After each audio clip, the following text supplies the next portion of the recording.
उसको देख के भी हो तो यार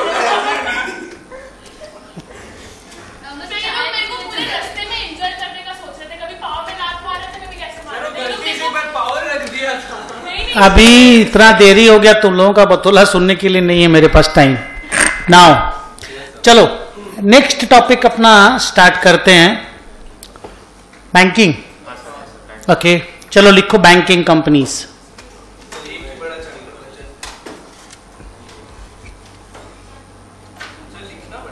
नहीं मैंने टॉपिक का नाम मैं लिख रहा हूं।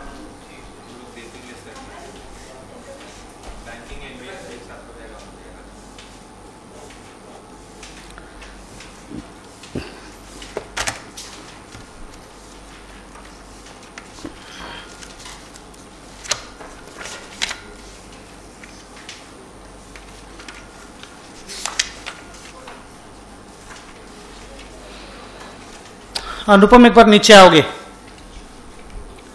Now listen, accounts of banking companies में बहुत सारे अलग अलग टॉपिक्स हैं, जिसमें प्रिसाइजली आइडिया ये है कि एक बैंक जिसका काम है पब्लिक से डिपॉजिट लेके पब्लिक को ही लोन देना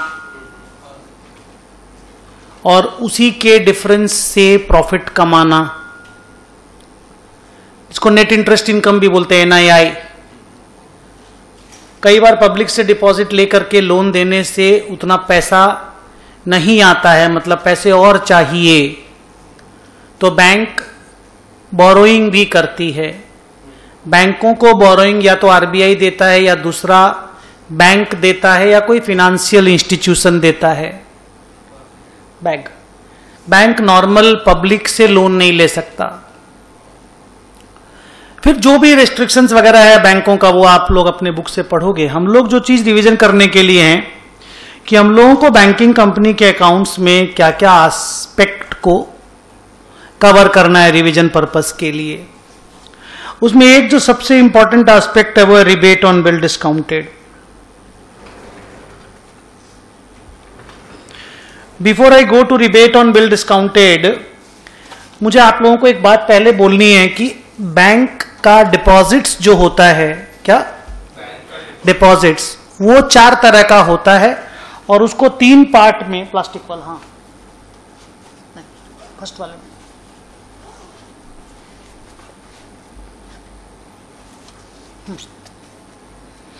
रिपीट करो। बैंक का जो डिपॉजिट होता है वो 4 तरह का होता है, पर उसको बैलेंस शीट में लिखने के लिए 3 तरीके में रखा जाता है। वन इज टर्म डिपॉजिट, जिसको फिक्स डिपॉजिट बोलते हो। वन इज सेविंग डिपॉजिट, जो आप लोगों का अकाउंट होता है। And one is current deposits, जो हम लोगों का अकाउंट होता है। ठीक है। जो रेकरिंग डिपॉजिट, जो चौथा वाला डिपॉजिट है, वो इसी फिक्स डिपॉजिट के अंदर रहता है। इन तीनों टोटल को, तीनों बोलो या चारों बोलो, total time and demand liabilities भी बोला जाता है। क्या बोला जाता है? Total time and demand liabilities. ये जो total time and demand liability होता है ना, ये इसी का 4% का CRR और इसी का 18% का SLR एक बैंक को मेंटेन करना पड़ता है।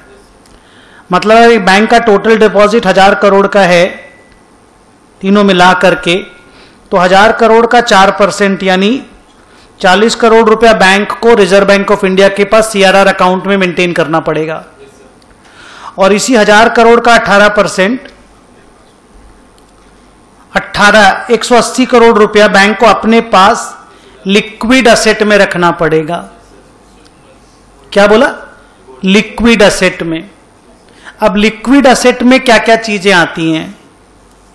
Answer is cash in hand, cash at bank, ये वाला बैंक नहीं, ये वाला नहीं, इसको छोड़ के cash in hand, cash at bank, gold, call money और government securities. Cash in hand, cash at bank, gold, call money और गवर्नमेंट सिक्योरिटीज। तो वो आपको 180 करोड़ रुपए का लिक्विड एसेट के फॉर्म में अपने पास रखना पड़ेगा, सो दैट कोई डिपॉजिटर अचानक अगर पैसा मांगने आ गया तो आप डिफॉल्ट ना करें, क्योंकि 18% is a huge amount, huge amount. और अगर 4% आपका सीआरआर में भी रखा हुआ है तो 220 करोड़ रुपए तो आपके पास लिक्विड के फॉर्म में रखा हुआ ही है टोटल डिपॉजिट्स का, अगर परसेंटेज में बात करें तो। सो दैट वे आपको लिक्विडिटी का कोई क्राइसिस एज सच नहीं आएगा। फिर भी अगर आ भी जाता है तो आप दूसरे बैंकों से लोन भी ले सकते हैं, टेम्पररी पीरियड के लिए कहीं से अरेंज भी कर सकते हैं। But so far as CRR or SLR is concerned, it's always computed on the total deposits, which we call total time and demand liabilities, and this is for the sake of meeting the liquidity requirements of a bank. अब आया कि sir bank advance किसको देता है, loan किसको देता है, तो आंसर इज पब्लिक को देता है, कंपनियों को देता है, दूसरे बैंकों को भी देता है ना। आरबीआई को लोन नहीं देता, आरबीआई से तो लोन लेता है। तब क्वेश्चन आता है कि सर बैंकें लोन जो देती हैं उसको कितने पार्ट में डिवाइड किया जाता है। आंसर उसके भी 3 पार्ट हैं। One is called bills purchased and discounted, one is called term loan, and one is called cash credit and overdrafts and demand loans. ये 3 तरह का लोन असेट होता है बैंकों का, और ये तीनों डिपॉजिट लायबिलिटी होती है। डिपॉजिट बैंक लेती है पब्लिक से और लोन बैंक देती है पब्लिक को। बिल डिस्काउंटेड कैसे लोन है, किसी कस्टमर के पास, किसी पार्टी के पास किसी दूसरी पार्टी का बिल है, बिल मान लो 500 करोड़ रुपया का है, बिल मान लो 3 महीना बाद मैच्योर होने वाला है, पार्टी बैंक के पास गया, बैंक बोला हम 12% पे डिस्काउंट कर देंगे, 12% इंटू 500 हुआ 60 करोड़ रुपया, 60 करोड़ को 3 महीना में पकड़ा तो 15 करोड़ रुपया, 15 करोड़ रुपया काट के बैंक आपको 485 करोड़ दे देगी। भाई बिल तो एक ऑथेंटिक डॉक्यूमेंट है ना, तो बैंक आपको अगर 485 करोड़ रुपया दे दिया और 3 महीना बाद 500 करोड़ रुपया लेगा, तो ये एडवांस नहीं है तो क्या है, ये लोन नहीं है तो क्या है, ये बैंक के लिए एक असेट नहीं है तो क्या है, बैंक ने आपको पेमेंट किया वापस नहीं लेगी तो और क्या है, ये वही तो असेट है। तो bill discounted is one of the most prominent asset in the books of the banking balance sheet, and it is treated as loans and advances. In banking parlance it is popularly called only advances. वो लोग loans and advances नहीं बोलते, वो लोग खाली advances बोलते हैं।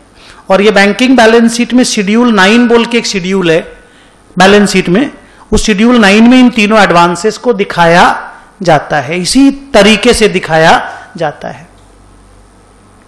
ये वही एडवांसेस हैं जिसके अगेंस्ट में bank provision for bad debt बनाता है। ये वही पैसा है जो बैंकों का डूबता है, जिसको आप लोग नॉन परफॉर्मिंग असेट बोलते हो ना, ये वही असेट है जो नॉन परफॉर्मिंग बनती है। कौन? यही तीनों असेट। सर ये नॉन परफॉर्मिंग कैसे बनेगी? आंसर इज मैं इनसे पैसा पाता हूं, एक ड्यू डेट में कुछ पैसा ड्यू बनेगा। वे पैसा पाते तो ड्यू डेट होगा ना, ड्यू डेट होगा तो कुछ पैसा ड्यू बनेगा। मान लो इन लोगों ने ड्यू डेट पे पैसा नहीं दिया और उसके बाद 90 दिन का वक्त गुजर गया, 91 वाले दिन, the day when they crosses 90 days overdue limit, due हुआ आप पेमेंट नहीं किए, ओवर ड्यू हो गया। ड्यू हुआ आप पेमेंट नहीं किए, ओवर ड्यू हो गया। ओवर ड्यू अगर 3 महीना से ज्यादा हो गया, 90 दिन से ज्यादा, तो आप बन गए नॉन परफॉर्मिंग असेट।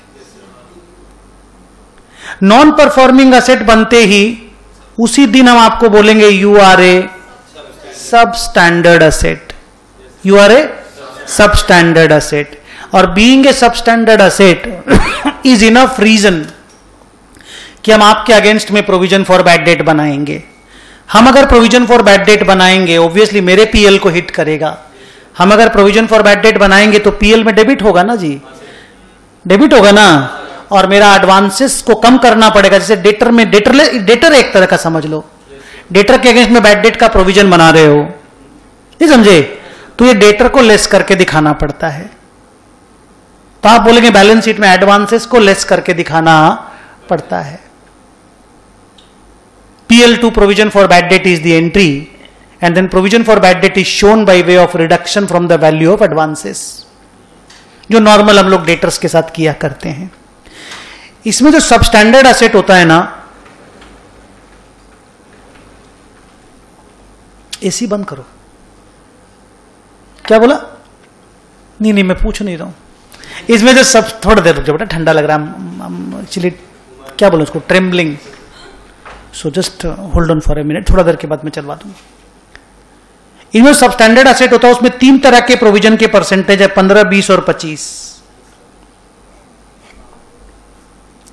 मतलब मान लो राजेश नाम का एक बंदा सब स्टैंडर्ड हो गया और हम उससे 1000 करोड़ रुपया पाते हैं, अभी एनपीए हुआ है, 90 दिन अभी गुजरा है, उसके बाद 3 महीना और 4 महीना और गुजरा है, 3 महीना हुआ तो एनपीए हो गया और 4 महीना गुजरा तो बैलेंस शीट का डेट आ गया। माने दिसंबर महीना में मान लो वो एनपीए बना और मार्च महीना में मुझे बैलेंस शीट बनानी है, तो बैलेंस शीट डेट के दिन प्रोविजनिंग होती है। कोई भी प्रोविजन फॉर बैड डेट जो बनता है वो बैलेंस शीट डेट के दिन बनता है। तो 1000 करोड़ रुपए हम इससे पाते हैं, किससे?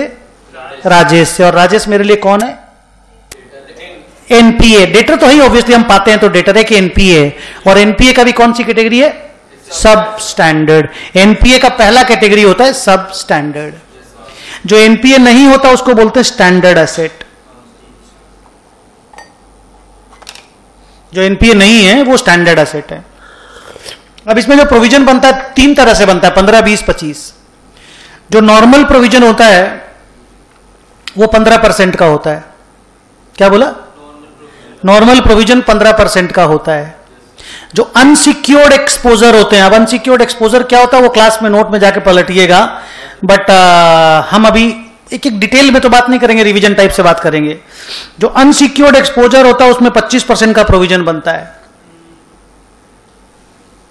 और जो अनसिक्योर्ड एक्सपोजर है लेकिन इंफ्रास्ट्रक्चर में है और एस्क्रो अकाउंट मेरे पास अवेलेबल है उसका, तो उसमें 20% का प्रोविजन बनता है। मुझे बताइए कि मैं ठीक से बोल पाया या मैंने एरर किया?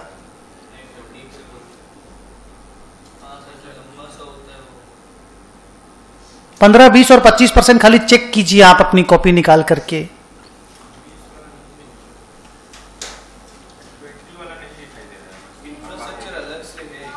15, 20 और 25 3 अलग से चेक कीजिए, क्योंकि ये सब परसेंटेज वगैरह में थोड़ा कच्चा हूं, तो ये 3% जो है सब स्टैंडर्ड एसेट के प्रोविजनिंग के नॉर्म्स हैं।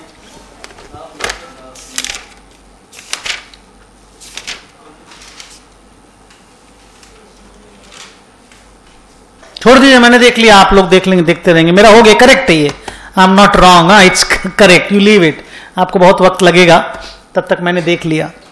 तो सुनो बच्चों, यही राजेश अगर 1000 करोड़ रुपया है और राजेश एक इंफ्रास्ट्रक्चर सेक्टर में नहीं है और उसका एक्सपोजर भी अनसिक्योर्ड नहीं है, तो मुझे कुछ नहीं करना, 1000 में 15% मल्टीप्लाई करूंगा, 150 करोड़ रुपए का प्रोविजन बना दूंगा। 150 करोड़ रुपया पीएल में डेबिट करूंगा और बैलेंस शीट में डेटर से माइनस करके 850 करोड़ रुपए में बैलेंस शीट के असेट साइड में डेटर को दिखा दूंगा। बैलेंस शीट के असेट साइड में शेड्यूल नंबर 9 में रहेगा और पीएल में जो 150 करोड़ रुपए आएगा वो प्रोविजंस एंड कॉन्टिजेंसीज बोल के, फिर से बोलो, प्रोविजंस एंड कॉन्टिजेंसीज बोल करके पीएल में एक नाम है, वो नाम मैं आपको दिखा रहा हूं। ये देखो यहां पे 16 नंबर शेड्यूल के नीचे यहां पे हम 150 करोड़ रुपए दिखा देंगे। और बैलेंस शीट में ये रहा शेड्यूल नंबर 9 जो एडवांसेस के नाम से है, ये रहा, यहां पे less provision for bad debt करके हम दिखा देंगे। अगर राजेश इंफ्रास्ट्रक्चर में है, इंफ्रास्ट्रक्चर में और मेरे पास उसका एस्क्रो अकाउंट अवेलेबल है, तो उसी राजेश पे मैं 20% प्रोविजन बनाऊंगा। और अगर राजेश प्लेन है और अनसिक्योर्ड एक्सपोजर है राजेश का, मतलब सिक्योरिटी मेरे पास 5% से कम है, उसको अनसिक्योर्ड एक्सपोजर बोलते हैं, तो वहां पे मेरे को 25% प्रोविजन बनाना पड़ेगा। अब अगर राजेश स्टैंडर्ड एसेट है, क्या एसेट है? स्टैंडर्ड एसेट, तो स्टैंडर्ड एसेट में ऐसे तो बहुत सारे रूल हैं, पर जो मेन रूल है वो ये है कि एग्रीकल्चर और एसएमई सेक्टर में अगर वो है। सर स्टैंडर्ड एसेट का मतलब क्या हुआ? जो एनपीए नहीं है। सर जो एनपीए नहीं है मतलब क्या हुआ? उसका कोई ओवरड्यू नहीं है। अगर ओवरड्यू है तो भी क्या हुआ सर? ओवरड्यू तो है पर 90 दिन से कम का ओवरड्यू। अभी 15 दिन हुआ उसको डिफॉल्ट किए हुए, 16वां दिन में ठीक कर देगा तो डिफॉल्ट ही नहीं हुआ ना एक तरह से। तो सर वो ठीक अच्छा डेटर है। तो पता करो कि वो एग्रीकल्चरल सेक्टर में है क्या या एसएमई सेक्टर में है क्या राजेश। अगर पता चला हाँ तो स्टैंडर्ड एसेट है, तो राजेश के ऊपर हम 0.25% प्रोविजन बनाएंगे और अदरवाइज राजेश के ऊपर हम 0.4% प्रोविजन बनाएंगे। इसी में आपने सुना होगा, जो मैंने एक्स्ट्रा क्लास एक तो दी थी उसमें और भी कुछ प्रोविजन के परसेंटेजेस मैंने ऐड करवाए थे कि अगर Rajesh commercial real estate sector में है, क्या बोला? अगर राजेश कॉमर्शियल रियल, वहां नहीं मिलेगा, बुक में नहीं मिलेगा आपको, ये अलग, हाँ ये आपको अलग से देखना पड़ेगा। ये नहीं, आप लोगों को एक्स्ट्रा तो बुक,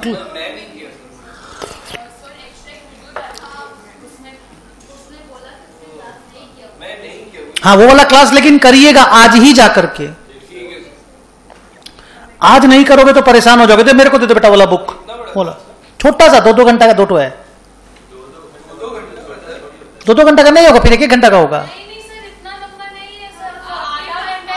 आधा घंटा का। हाँ तो बस ठीक है, हाँ बस बढ़िया बढ़िया बढ़िया, छोड़ दो।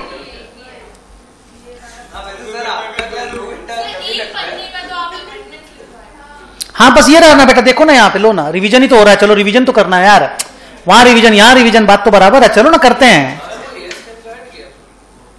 अभी इसको तुम देखो, बाकी क्वेश्चन पूछ लेंगे बेटा। ये देखो, ये स्टैंडर्ड एसेट की और एक्स्ट्रा है जो 25 पैसा और 40 पैसा, 0.25% को 25 पैसा बोलते हैं हम लोग, बिकॉज 100 में 0.25 इज 25 पैसा। 25 पैसा और 40 पैसा आप देखो यहाँ पे, ये रहा 25 पैसा, ये रहा 40 पैसा। इसके अलावा भी देखो 4 और रेट हैं, और इंस्टीट्यूट को जिस दिन भी आपको बैकफुट पे डालना होगा इस रेट पे क्वेश्चन डालेगा। सर क्या है ये 4 रेट? कॉमर्शियल रियल एस्टेट के सेक्टर में अगर कोई स्टैंडर्ड लोन मैंने दे रखा है, मैंने किसी ऐसे बंदे को दे रखा है जो कॉमर्शियल रियल एस्टेट का धंधा करता है, तो उसका प्रोविजन परसेंटेज 1% है। ये वही राजेश है, ये वही गुड लोन है, ये परफॉर्मिंग एसेट है, स्टैंडर्ड एसेट है, ये अपना ड्यू टाइम पे पैसा पे कर रहा है। पर अगर वो कॉमर्शियल रियल एस्टेट में है तो 1%, यानी 1000 करोड़ का 1%, यानी मैं 10 करोड़ रुपए का प्रोविजन बनाऊंगा। अगर वही राजेश कॉमर्शियल रियल एस्टेट में पर रेजिडेंशियल हाउसिंग में है, रहने वाला घर बना करके बेचता है, तो उसके लोन में मैं 0.75% का प्रोविजन बनाऊंगा। अगर मैं किसी ऐसे बिजनेसमैन को पैसा दे रहा हूं, या मैं कोई हाउसिंग लोन को पैसा दिया हूं लेकिन लेसर इंटरेस्ट रेट पे दे रहा हूं, if my loan is a housing loan and I'm standard है, लेकिन my interest rate is lower than the normal rate जो मेरा होता है, तो उसमें मेरा प्रोविजन बनेगा 2%। और रिस्ट्रक्चर्ड अकाउंट मतलब अकाउंट्स में बदलाव किए गए हैं, जिसके टर्म्स एंड कंडीशंस को रिवाइज किया जाता है, उसको बोलते हैं रिस्ट्रक्चर्ड एडवांसेस। तो अगर स्टैंडर्ड एसेट में कोई रिस्ट्रक्चर्ड लोन है, जैसे कोई बंदा डिस्ट्रेस में होता है तो हम लोग उसका रिस्ट्रक्चरिंग करते हैं कि ठीक है तुम इंटरेस्ट रेट कम दे दो, तुम टेन्योर थोड़ा बढ़ा लो, तुम 12 साल की जगह 15 साल में रिटर्न दे देना, तुम मंथली इंस्टॉलमेंट की जगह 15 दिन में इंस्टॉलमेंट दे देना। उस तरह के एडवांसेस को रिस्ट्रक्चर्ड एडवांसेस बोलते हैं। अगर रिस्ट्रक्चर्ड एडवांसेस है स्टैंडर्ड में, तो उसका परसेंटेज है, बच्चों बोलो, 2.75%। तो ये 4 नए परसेंटेजेस अपने 0.25 और अपने 0.40 के ग्रुप में इनको ऐड कर लो कि स्टैंडर्ड में ये 4 नए हैं। देख देख कर आप रिपीट करो। 1% is for commercial real estate, 0.75% is for commercial residential housing project, 2% is for housing loan which are extended at lesser rate of interest, and 2.7% is for restructured accounts but standard assets. So standard asset में जो 25 पैसा और 40 पैसा करके तुम्हारी जिंदगी बीत गई थी, 2 रेट याद करते करते, अब आपको 6 रेट याद करने पड़ेंगे। नहीं, ये लोग परसेंटेज नहीं बताते हैं जब क्वेश्चन देते हैं तो। अब आया बात कि सर इसके बाद क्या बोलना आपको, तो इसके बाद आया कि हेलो, ठीक है, कॉपी बाद में करते रहना बेटा, इसका जेरोक्स कॉपी मिल जाएगा आपको, मेरे उसमें मिल जाएगा, वीडियो में भी वो कर सकते हो, देख देख के फोटो खींच सकते हो। अब आया सर डाउटफुल असेट क्या होता है। जैसे स्टैंडर्ड तो आपने बोला जिसमें कुछ भी खराबी नहीं है, एनपीए बोला आपने जो 90 दिन का डिफॉल्ट हो गया, आप सब स्टैंडर्ड बोल दिए। सब स्टैंडर्ड से जो नीचे वाली कैटेगरी है उसको बोलते हैं डाउटफुल एडवांसेस। डाउटफुल एडवांस का मतलब हुआ कि सब स्टैंडर्ड का जिसने 1 साल गुजार लिया वो डाउटफुल बन गया। सब स्टैंडर्ड का जिसने 1 साल गुजार लिया वो डाउटफुल बन गया। पर सब स्टैंडर्ड बनने के बाद 1 साल, 3 महीना का ओवरड्यू होने के बाद 1 साल, माने 1 साल 3 महीना के बाद आप 1 साल 3 महीना लगातार खराब इंसान हुए, तब आप डाउटफुल एडवांसेस बन जाएंगे। डाउटफुल एडवांसेस की 3 कैटेगरी बनाई गई है। डाउटफुल में अप टू 1 ईयर, डाउटफुल में अप टू 1 ईयर, समझ गए? डाउटफुल में 1 से 3 साल, और डाउटफुल में आपको 3 साल से ज्यादा हो गए हैं। डाउटफुल असेट का परसेंटेज प्रोविजनिंग काफी ज्यादा है। जैसे स्टैंडर्ड में 0.25 सबसे कम है और 2.75 सबसे ज्यादा, वो भी रिस्ट्रक्चर्ड लोन्स में। सब स्टैंडर्ड का शुरुआती 15% से होता है और 25% में खात्मा हो जाता है। डाउटफुल में सबसे कम है 25%, ऊपर में 100% तक जाता है। समझे? इसका स्टोरी लाइन यह है कि मान लो वही राजेश, वही 1000 करोड़ बन गया डाउटफुल, लेकिन अभी डाउटफुल बने उसको 4 महीना भी नहीं हुआ है और मेरा ईयर एंड आ गया। डाउटफुल बने उसको 4 महीना भी नहीं हुआ और मेरा ईयर एंड आ गया, यानी वो मेरे डाउटफुल की इस कैटेगरी में रहेगा। Doubtful up to 1 year. इसका प्रोविजन जब मैं बनाऊंगा तो मुझे सबसे पहले यह देखना पड़ेगा कि राजेश बाबू ने मुझे कोई सिक्योरिटी दिया है या नहीं दिया है, और जितना सिक्योरिटी दिया है मैं उसका मार्केट प्राइस निकालूंगा। I call it realisable value of security. I call it, उसको हम लोग बोलते हैं सिक्योर्ड पोर्शन। Secured portion. तो मान लो राजेश ने मेरे को एक बिल्डिंग दे रखी है सिक्योरिटी में, और इस बिल्डिंग का मार्केट प्राइस 400 करोड़ है और 1000 करोड़ हम उससे पाते हैं, यानी राजेश मेरे लिए 600 करोड़ रुपया अनसिक्योर्ड है और राजेश बाबू ने डिफॉल्ट किए हुए अब काफी दिन हो गए, वो दे नहीं पा रहा है।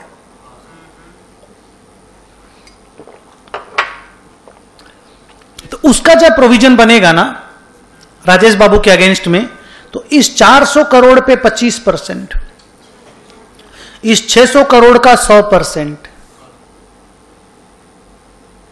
यानी यहां 100 और यहां 600, सीधा 700 करोड़ रुपया का provision. This is not a joke, this is a big thing. सोचिए इसी पे आप अभी 15% प्रोविजन बना के गए सब स्टैंडर्ड में। इसी पे आप स्टैंडर्ड जब था तो आपने 0.4% प्रोविजन बनाया था, बिकॉज वो जो 6 है उसमें अदर जितना भी है सब 0.4 बनता है। 4 जो नया वाला वो आपको अभी रिवाइज करा है 0.25 एग्री और एसएमई सेक्टर में, और बाकी जो बच गया वो 0.4% में आता है स्टैंडर्ड एसेट में। जो आदमी स्टैंडर्ड था, आपने मान लो राजेश पे 0.4 बनाया था, वो आदमी जब सब स्टैंडर्ड हुआ आपने 15 बना दिया, तो 15 ना 15.4 नहीं होता है, 14.6 होता है। मतलब आपने उस पर 0.4% प्रोविजन बना दिया था ना जब स्टैंडर्ड था वो, तो बाद में जब आपको 15% बनाना पड़ेगा ना, तो 15 और नहीं बनाना है, माइनस करके प्रोविजन बनेगा। 15% बैलेंस शीट फिगर होता है। समझ गए ना? अब सोचो वो साले पे 150 करोड़ का प्रोविजन था, 1000 करोड़ पे 150 करोड़ का, 15% वो सब स्टैंडर्ड था, अब अचानक 700 करोड़। मैंने 550 करोड़ रुपए का प्रोविजन आप अभी बना दीजिए। 1000 करोड़ में 700 करोड़ रुपए का तो प्रोविजन ही बन गया। कहां से बेचारी बैंकिंग की बैलेंस शीट या P&L अच्छा रहेगा? बैंकिंग का P&L इसीलिए अच्छा रहता है कि वो लोग एकदम फूंक फूंक के लोन देते हैं।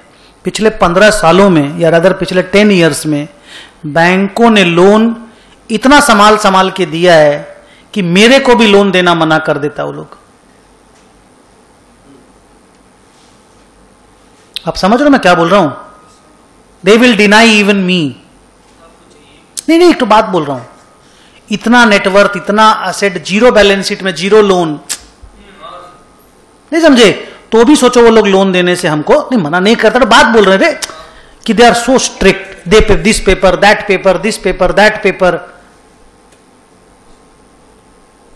सो they have been so cautious after this fiasco of Nirav Modi, Mehul Choksi, that Kingfisher वाला विजय माल्या, दिस दीवान हाउसिंग, बोलने तो this Dewan housing and all this stuff के लोन्स के बाद बैंकें बहुत केयरफुल हो गई हैं। बैंकों का पूरा स्टोरी वगैरह मैंने बैंकिंग कंपनी का बैलेंस शीट का जब लेक्चर दिया था, वो 5-6 क्लास में लंबा दिया था। अभी मैं रिवीजन के वक्त उन सब चीजों को वापस से टच करके टाइम वेस्ट नहीं करना चाहता। रिवीजन काम की चीजों पे करवाने का मन है, बट बस बोलने का था, बोला। अगर यही राजेश 1 से 3 साल में चला जाता है, मतलब अभी मान लो 3 महीना पहले तो वो इसमें था ना, अब इसके जब मैं 1 साल और बाद में जाऊंगा और राजेश का वही पैसा डाउटफुल 1 साल से ज्यादा हो जाएगा, तो ये जो परसेंटेजेज है ना, ये दोनों जो परसेंटेज है, ये तो 100 का 100 ही रहेगा, ये 25 का 40 बन जाएगा। लेकिन मुझे एक बात आपको प्यारी सी बोलनी है कि जब ये वाला प्रोविजन आप बनाओगे 1 साल बाद, तो ये दोनों अमाउंट, हिंदी में मैंने बोला है, बदल सकते हैं। बोलो कैसे? अरे बिल्डिंग का रियलाइजेबल वैल्यू ही तो है, तो रियलाइजेबल वैल्यू ऑफ सिक्योरिटी तो चेंज हो ही सकता है ना बेटा। तो सिक्योर्ड अनसिक्योर्ड पोर्शन के अमाउंट बदल सकते हैं, तो ये चीज पे थोड़ा ध्यान देना है। अकॉर्डिंगली बैंकिंग बैलेंस शीटें बनती रहती हैं। यही अगर राजेश मोर देन 3 ईयर वाला डाउटफुल एडवांस होता, मोर देन 3 ईयर वाला डाउटफुल एडवांस, तो इस पे भी 100% है और इस पे भी 100% का प्रोविजन बनता है। एक और क्लासिफिकेशन है बैंकों में which is called loss asset.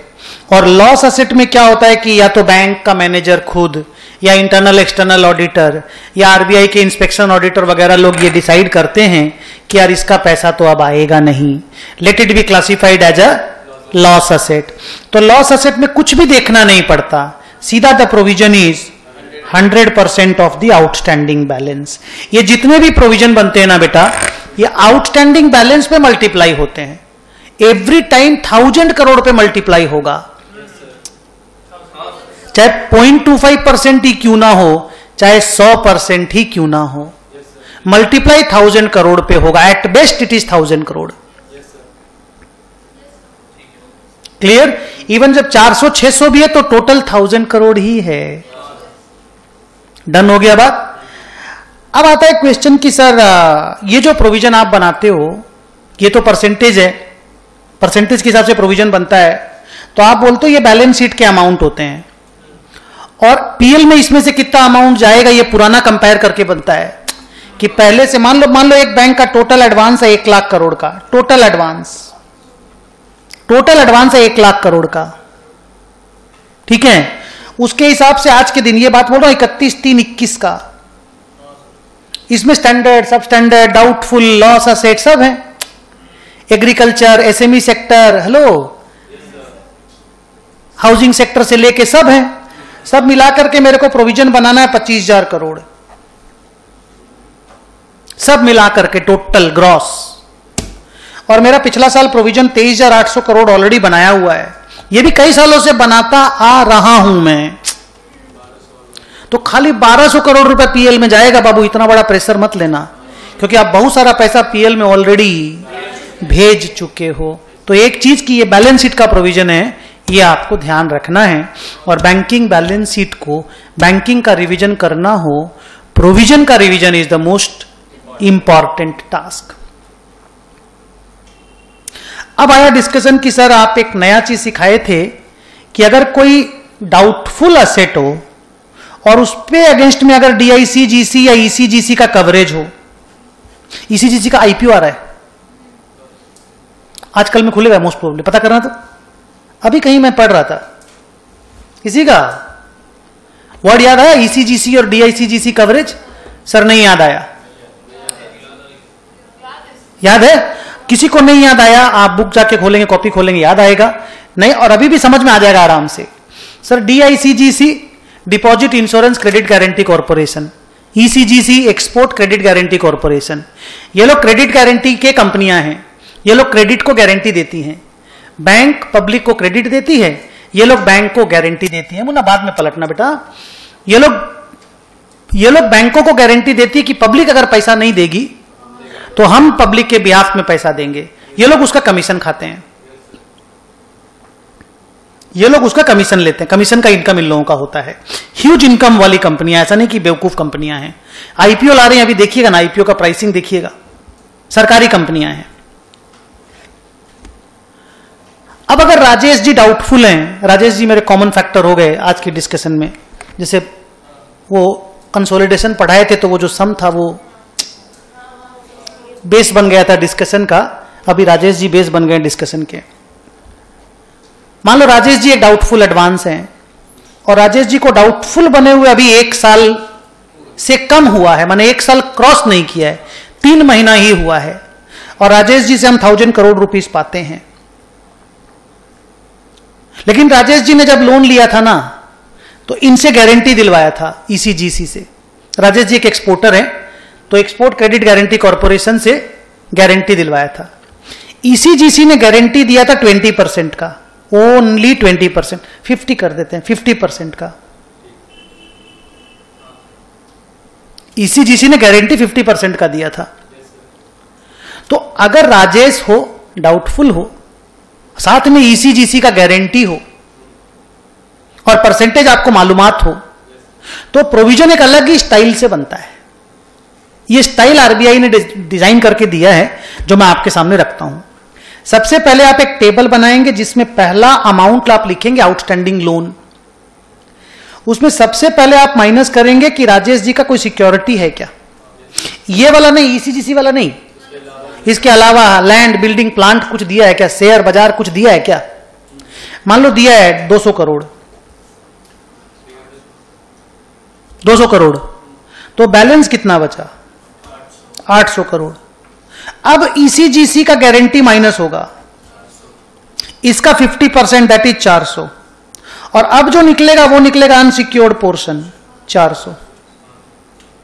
ये टेबल इज ए मस्ट।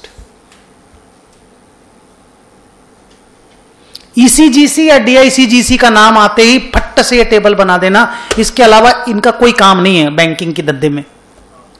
अब सर प्रोविजन कैसे बनाएंगे, 1 साल है, 1 साल माने 25% और 100%, 1 साल डाउटफुल में 25 और 100 है, 2 साल में 40 और 100 है, 1 के अंदर 2 और 3 में 40 और 100 है, 3 से ज्यादा होती 100 है।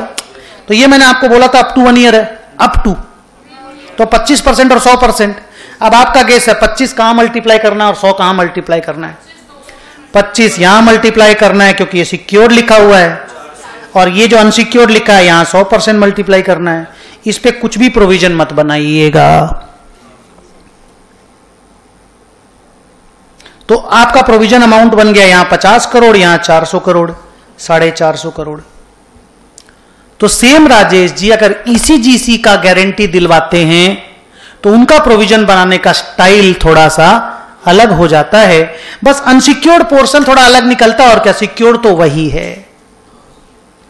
कई बार ECGC वाले क्या करते हैं, 50% बोलते हैं और बोलते थे subject to a limit of 320।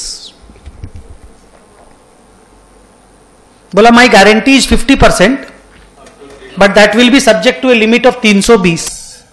तो इस एग्जाम्पल में कहां पे क्या क्या बदलाव होंगे ये आपको बोलना है, इवन कोई बैंकिंग नहीं पढ़ा हुआ बच्चा भी होगा तो कॉमन सेंस लगा के बोल देगा। यहां पे 320, यहां पे 480, बाकी जो जो परसेंटेज के हिसाब से चेंज होगा आप समझ ही गए होंगे। तो ये भी प्रोविजन का ही समय, प्रोविजन का ही जिक्र है। तो अब प्रोविजन का स्टोरी अगर सीखना हो तो स्टैंडर्ड एसेट का 6, अब 2 नहीं बोलूंगा, 6, सब स्टैंडर्ड का 3, डाउटफुल का 3 करके 9, 2 करके 6, 2500, 4000, 100, ठीक बोला ना बेटा? तो वो 6, लॉस एसेट का 1, और इनका अलग से आप जितना भी पकड़ लो, इसको मैं अलग से कुछ नहीं बोलूंगा, बिकॉज परसेंटेज तो उतना ही है, इसमें परसेंटेज तो वही है 2500, 4000 और 100 है ना, तो इसको हम अलग से नहीं बोलेंगे। तो ये टोटल स्टोरी जो है ना, ये provisions against advances in the cases of A banking balance sheet. अब बैंकों में क्या होता है ना बेटा, कि जो स्टैंडर्ड एसेट होता है ना, वो पहला वाला 6 ठो 25 पैसा 40 पैसा वाला स्टैंडर्ड एसेट, मान लो एक बैंक है, उसका 1 लाख करोड़ का एडवांसेस है, 1 लाख करोड़ का, उसमें 90,000 करोड़ स्टैंडर्ड है और 10,000 करोड़ खाली वो सब है एनपीए।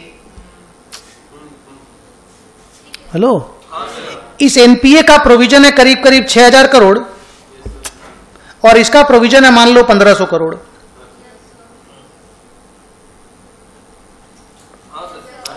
ये 1,500 करोड़ को ना एडवांसेस से माइनस करके नहीं दिखाते, ये स्पेशल रूल है बैलेंस शीट का। सर है तो प्रोविजन फॉर बैड डेट ही ना, हां, पर डेटर से माइनस करके नहीं दिखाते हैं, बैलेंस शीट में लायबिलिटी साइड में दिखाते हैं। एक अमाउंट आता है अदर करेंट लायबिलिटीज, इन लोगों का अदर लायबिलिटीज, तो अदर लायबिलिटीज में अलग से ये 1,500 करोड़ दिखाते हैं। भाई हिसाब से क्या हुआ, 1 लाख करोड़ माइनस 7,500 दिखा देते, 92,500 करोड़। ये लोग वैसे नहीं दिखाते हैं, ये लोग 1 लाख माइनस 6,000 करोड़ दिखाएगा, 94,000 करोड़ दिखाएगा असेट साइड में और लायबिलिटी साइड में 1,500 करोड़ दिखा देगा। ओ सॉरी,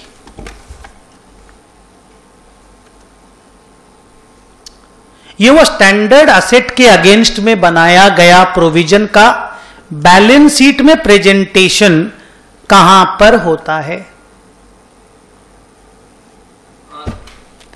अब आया बात कि सर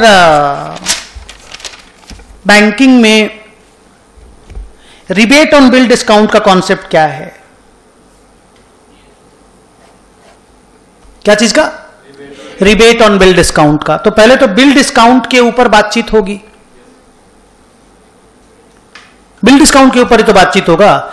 बिल डिस्काउंट बैंकों का एक एडवांस होता है, अभी अभी मैंने बोला 3 एडवांसेस होते हैं, बिल डिस्काउंट, टर्म लोन और सीसीओडी डिमांड लोन्स। तो मान लो 1,000 करोड़ का मेरे पास बिल आया, मेरे पास, मैं बैंक हूं state Bank of India, bill आया मेरे पास 1 फरवरी को, बिल का मैच्योरिटी डेट है 6 महीना, 6 महीना बाद बिल मैच्योर होगा। मैंने 12% पे डिस्काउंटिंग कर दी, मैंने एंट्री मार दी bill discounted asset account debit advances to cash to income. Interest and discount नाम का इनकम होता है, इंटरेस्ट एंड डिस्काउंट नाम का। 1,000 करोड़ रुपया का असेट खड़ा कर लिए, 12% के हिसाब से 6 महीना का 6 करोड़ का इनकम खड़ा कर दिए, नहीं 60 करोड़ का, 60 करोड़ का 12% 120 हो जाएगा ना, और 940 करोड़ रुपए सामने वाले को पेमेंट कर दिए ना। अब ये एंट्री मैंने 1 फरवरी को मारा, अब ये बिल, हाँ ये बिल मैच्योर होगा जाकर के जुलाई अगस्त सितंबर में अगले साल। तो अगले साल इसको हम अपने असेट में लिख देंगे, कोई प्रॉब्लम नहीं। ये वही असेट है शेड्यूल 9 वाला, जो मेरा एडवांसेस बोल के जो मेरा असेट, जो मैंने पब्लिक को लोन दिया, मैंने लोन ही दिया, देखो ये मान लो मेरा स्टैंडर्ड असेट है, तो स्टैंडर्ड असेट का प्रोविजन भी बन जाएगा, वो नॉर्मल बात है, वो हम लोग बता दिए। प्रॉब्लम रिबेट को लेकर के है। ये टोटल इनकम 6 महीना का है, इस साल एक्सपायर हो गया और अगले साल अनएक्सपायर हुआ 2 महीना और 4 महीना, तो 60 करोड़ को डिवाइड करना पड़ता है। 60 करोड़ का 20 करोड़ रुपया इस साल का है और रियलाइज्ड है, पीएल में जाएगा। 40 करोड़ रुपया अनएक्सपायर्ड है। अनएक्सपायर्ड पीरियड का रिबेट बोलते हैं, अनएक्सपायर्ड पीरियड के डिस्काउंट को रिबेट बोला जाता है। अनएक्सपायर्ड पीरियड के डिस्काउंट को रिबेट बोला जाता है। तो ये रिबेट हो गया 40 करोड़ का। This rebate is a liability and this will reduce our income. क्योंकि हम अपना इनकम 60 करोड़ लिख दिए हैं, लेकिन मुझे पीएल में खाली 20 करोड़ भेजने मिलेगा, तो 40 करोड़ को मैं इस इनकम से उठा करके लायबिलिटी में शिफ्ट कर दूंगा। तो जब मैं इनकम को उठा के लायबिलिटी में शिफ्ट करूंगा तो मैं एक एंट्री मारूंगा, interest and discount account debit to rebate. ये रिबेट मेरे बैलेंस शीट में अदर लायबिलिटीज में चला जाएगा। ये रिबेट मेरे बैलेंस शीट में, हाँ शांत,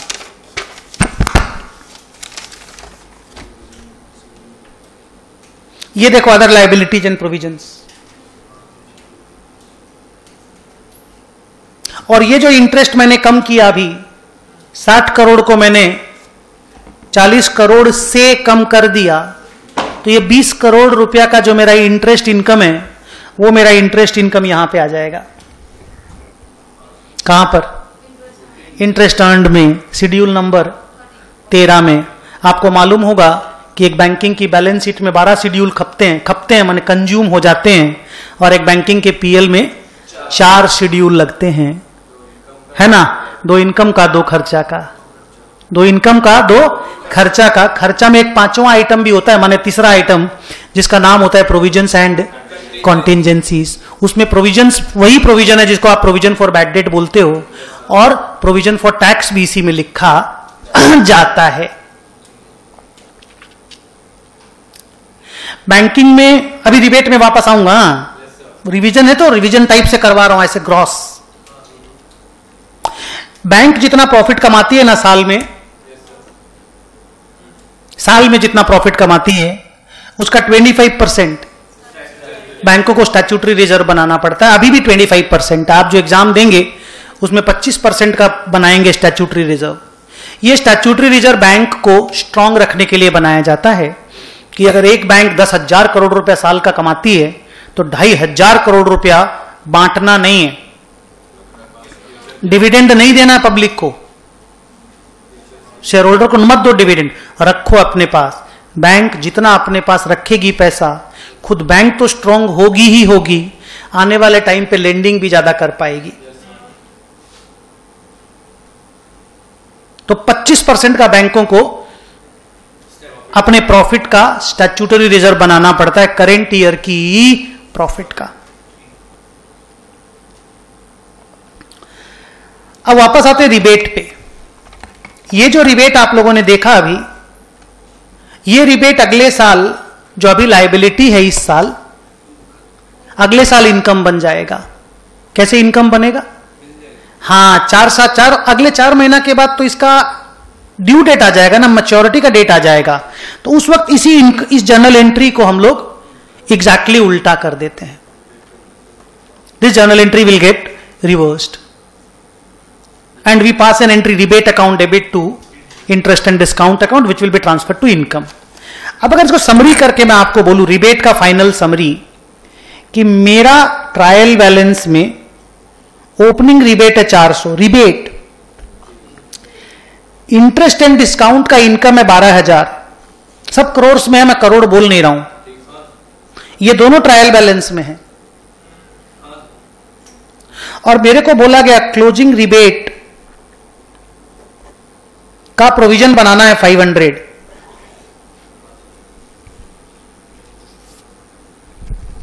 तो इसका जर्नल एंट्री बताओ, इसका जर्नल एंट्री बताओ। ये खुद क्रेडिट साइड में है, अभी लायबिलिटी साइड में rebate account debit to interest account.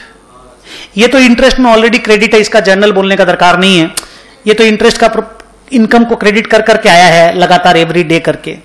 इसका एंट्री हो गया interest account debit to rebate account. तो नेट इंटरेस्ट कितना हो गया मेरा? नेट इंटरेस्ट हो गया 11,900। 12,000 तो धर्म का है, 400 पिछले साल का इनकम बनेगा, अभी 500 मेरे को अगले साल बैलेंस शीट में शिफ्ट करना है।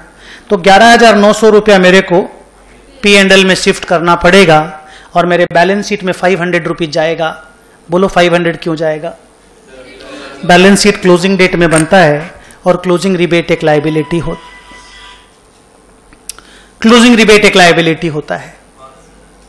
क्लियर? अब इस रिबेट के कहानी में इंस्टीट्यूट की तरफ से चक्कर क्या, ये सुन लो। ये तो बेसिक नॉलेज वाला कहानी हो गया। अब इनका चक्कर वाला कहानी क्या है? ये लोग आपको इस तरह से इंफॉर्मेशन देंगे कि भाई मेरा एक बिल है 4 लाख का और ये अनमेच्योर्ड बिल है, मतलब ये बैलेंस शीट में मेरा एडवांस है, पैसा अभी आया नहीं है, लेकिन हम डिस्काउंट पिछला साल कर दिए थे। इसका मैच्योरिटी डेट है 16 मई और इसको मैंने 16% करके डिस्काउंटिंग किया था। तो आप रिबेट निकाल के दो। तो रिबेट अगर निकालना हो ना तो आपको नंबर ऑफ डेज कैलकुलेट करना पड़ेगा। रिबेट अगले साल का इंटरेस्ट होता है, अगले साल का अनएक्सपायर्ड पीरियड का। तो ये बिल में अभी भी अनएक्सपायर्ड पीरियड कितने दिन का है? आंसर इज 46 डेज का। सर 46 आप लाए कैसे? अप्रैल का 30 दिन और मई का 16 दिन, ये 16वां दिन लेना है, ये लेना है। तो आपको 46 डेज पहले कैलकुलेट कर लो, 1 अप्रैल से 16 मई तक। 4 लाख पे 16% 46/365 मार के आपको रिबेट का अमाउंट मिल जाएगा। ये जो रिबेट है ये क्लोजिंग रिबेट है, क्योंकि ये क्लोजिंग बिल्स डिस्काउंटेड है, बैलेंस शीट के बिल डिस्काउंटेड है, ये क्लोजिंग रिबेट है। ये क्लोजिंग रिबेट इसकी जगह ले लेगा। तो बैंकों में ये रिबेट वाला चक्कर भी बड़ा ध्यान देने लायक चक्कर होता है। एक बैंकिंग बैलेंस शीट का अगर हम बात करें, I talk about other things also gradually. हाँ, एक बैंकिंग बैलेंस शीट की बात करें तो ये बैंकिंग की बैलेंस शीट का फॉर्मेट है। ओब्वियसली फॉर्मेट का प्रैक्टिस तुम लोगों की पर्सनल जिम्मेदारी है। इसका क्या तो रिवीजन कराएं, जस्ट एक बार बोल देता हूं, वही रिवीजन है और क्या। 5 लायबिलिटी है, 6 एसेट है, 1 कॉन्टिंजेंट लायबिलिटी है, उसके नीचे बिल्स फॉर कलेक्शन आता है।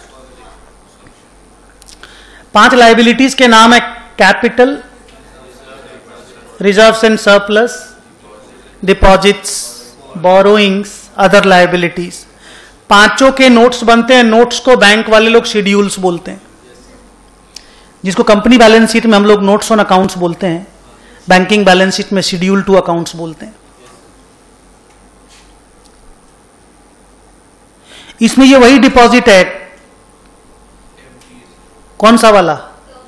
टर्म लोन नहीं, term deposit, saving deposit, current deposit. Revision करवा रहा हूं बेटा। ये वही डिपॉजिट है जिसपे 4% CRR और 18% SLR बनता है, ये वही है। रिजर्व सरप्लस नॉर्मल रिजर्व जैसा कंपनी बैलेंस शीटों में बनता है। कैपिटल नॉर्मल कैपिटल जैसा कंपनी बैलेंस शीटों में होता है। ये बोरोइंग RBI से और दूसरे बैंकों से लिया हुआ बैंक का बोरोइंग है, ये बैंक चुकाएगा अपने वक्त पे। अदर लाइबिलिटीज में वो लाइबिलिटी आती हैं जो कहीं नहीं आ पाती हैं, तो उनको अदर लाइबिलिटीज में लिख देते, जिसमें रिबेट भी आता है, स्टैंडर्ड एसेट वाला प्रोविजन भी आता है, अनपेड डिविडेंड भी आता है, आउटस्टैंडिंग एक्सपेंसेस भी आता है, सब इसी के अंदर आता है। असेट है, 6 नाम है असेट के। पहला है cash and balances with RBI, balance with, हाँ इसमें CRR वाला बैलेंस भी इसी में आता है। CRR के अलावा भी कोई बैलेंस हो तो भी इसी में आएगा। आप RBI के पास CRR के अलावा भी कुछ बैलेंस रख सकते हो, लोग रखना नहीं चाहते वो अलग बात है। Balances with banks and money at call and short notices, उसके बाद इन्वेस्टमेंट्स,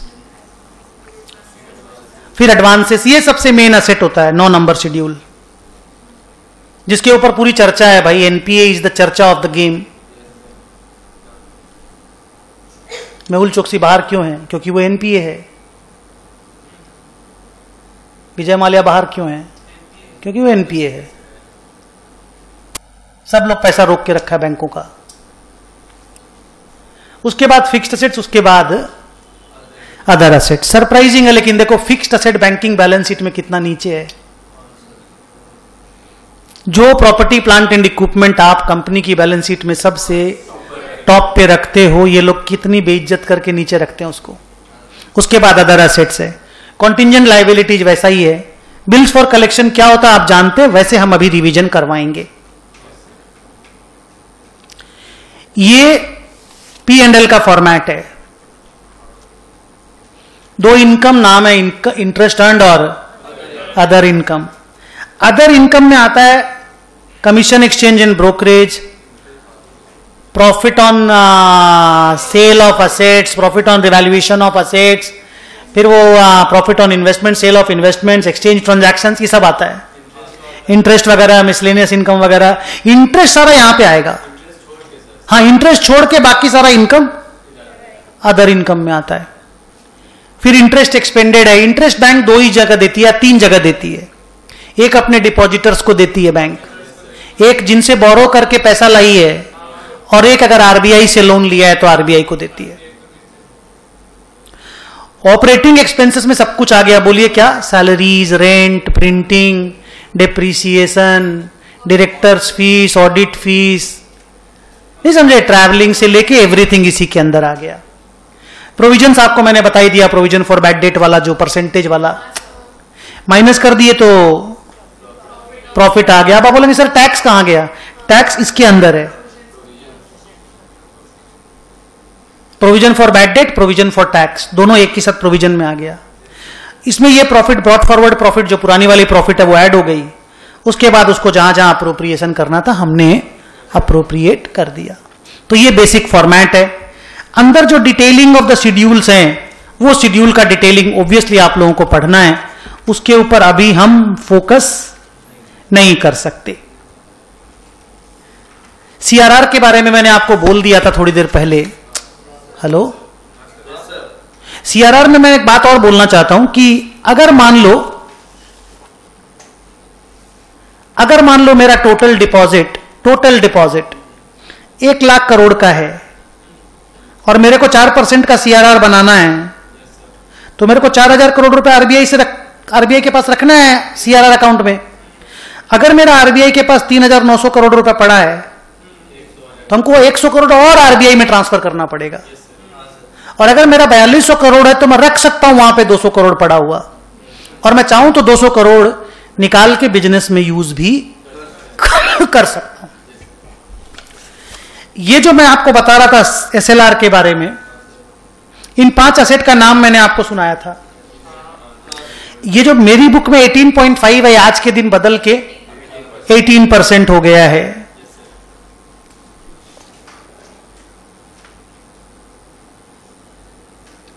खोलो खोलो, हम वेट कर रहे हैं।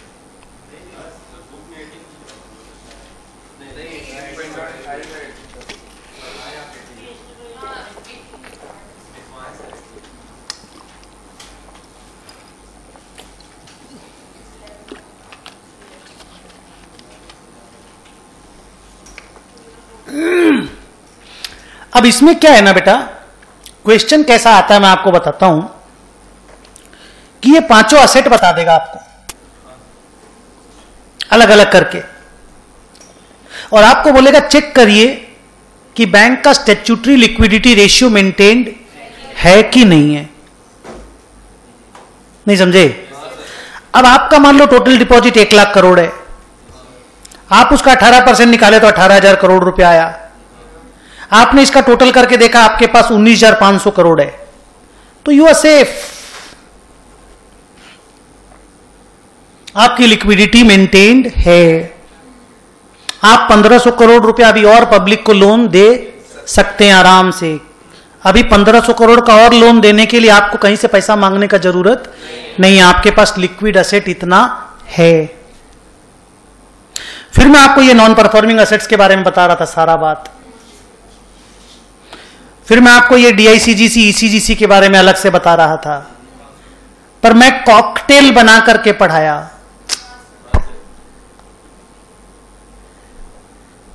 पॉइंट वाइज करके नहीं पढ़ाया, एक साथ करके आपको बता दिया, है ना। तो अब जो हम लोगों का रिमेनिंग टॉपिक बचा रिवीजन करने के लिए, वो ये कुछ घटिया घटिया बातें बची जिनको कवर करते हैं। The first one is bills for collection. क्या है ये कॉन्सेप्ट, मैं आपको बताता हूं। बिल्स फॉर कलेक्शन आप लोगों ने पहली बार फाउंडेशन में सुना होगा 11th-12th में, जब आपको बिल्स ऑफ एक्सचेंज का चैप्टर पढ़ाया जाता था 11th-12th में। अब ये बैंकिंग के बिजनेस में बैंकों की बैलेंस शीट में क्या रोल प्ले करता है, छोटा सा इसका अकाउंटिंग प्रोसेस। कौन है, ले आओ, जाना पड़ेगा तो 2 मिनट वेट करने बोलो। अभी जो बिल्स फॉर कलेक्शन का स्टोरी है कि किसी बैंक के पास, मान लो हमारे पास ही, हम लोग सब बैंक हैं, हमारे पास किसी पार्टी का बिल आया, 1000 करोड़ रुपए का बिल था।